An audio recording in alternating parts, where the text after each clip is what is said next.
Ankleshwar જીઆઈડીસીની Shri કેમા pharma company માલિક સાથે 72.86 લાખની થયેલ છેતરપિંડીનો આરોપીને જીઆઈડીસી પોલીસે ઝડપી પાડ્યો હતો. બનાવની વિગતો ગત 25 નવેમ્બર 2023ના રોજ અંકલેશ્વર જીઆઈડીસીમાં નોંધાયેલ ફરિયાદ અનુસાર અંકલેશ્વરની આવેલ Shri Chemo Pharma Ankleshwar private limited company ઉદ્યોગકાર જય સુરેશભાઈ દવે દ્વારા વિદેશમાંથી આવતા કાચો માલ રૂપી રો મટીરિયલ માટે મુંબઈ ખાતે કસ્ટમ બ્રોકર તરીકે કામ કરતી ગ્લોબલ ક્લિન્સર એન્ડ લોજિસ્ટિક નામની સંસ્થાના સંચાલક પ્રવીણ ભાનુશાલી, કિરણ ભાનુશાલી અને દર્શિત ભાનુશાલીને પોતાના ઇટાલી સહિત દેશમાંથી આવતા કાચા માલ કસ્ટમ ડ્યુટી ભરી છોડવામાં આવ્યા માટે રોક્યા છે. ત્રણેય બ્રોકર દ્વારા ઇટલીથી આવેલ 6 કન્ટેનરના કસ્ટમ ડ્યુટી રકમ ₹99.80 લાખ બેંકમાંથી આરટીજીએસ મારફતે મોકલી આપ્યા હતા, જેની સામે કાચા માલના ડુપ્લિકેટ બિલો બનાવી કાચા માલની ઓછી કિંમત બતાવી કસ્ટમ ઓફિસમાં રજૂ કર્યા હતા.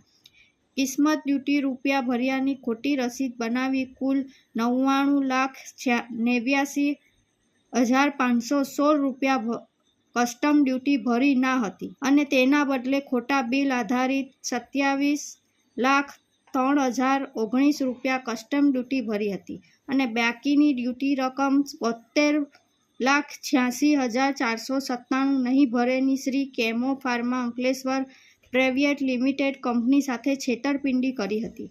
જય દવે દ્વારા અંકલેશ્વર જીઆઈડીસી પોલીસ મથકે પ્રવીણ ભાનુશાલી, કિરણ ભાનુશાલી અને દર્શિતભાઈ ભાનુશાલી વિરુદ્ધ ફરિયાદ નોંધાવતા પોલીસે છેતરપિંડીનો ગુનો નોંધી વધુ તપાસ શરૂ કરી હતી.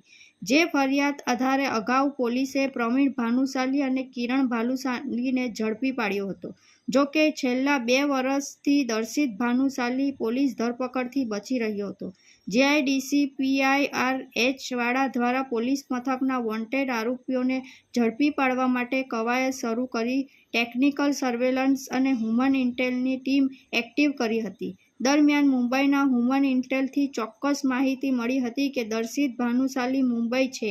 જે માહિતી આધાર અંકલેશ્વર જીઆઈડીસી પોલીસની ટીમ મુંબઈ પહોંચી હતી અને ચોક્કસ માહિતી આધારે વોચ ગોઠવી ભેજાબાજ ઠગ દર્શિત ભાનુશાલીને આબાદ ઝડપી પાડ્યો હતો અને અંકલેશ્વર લઈ આવી રિમાન્ડની તજવીજ શરૂ કરી હતી.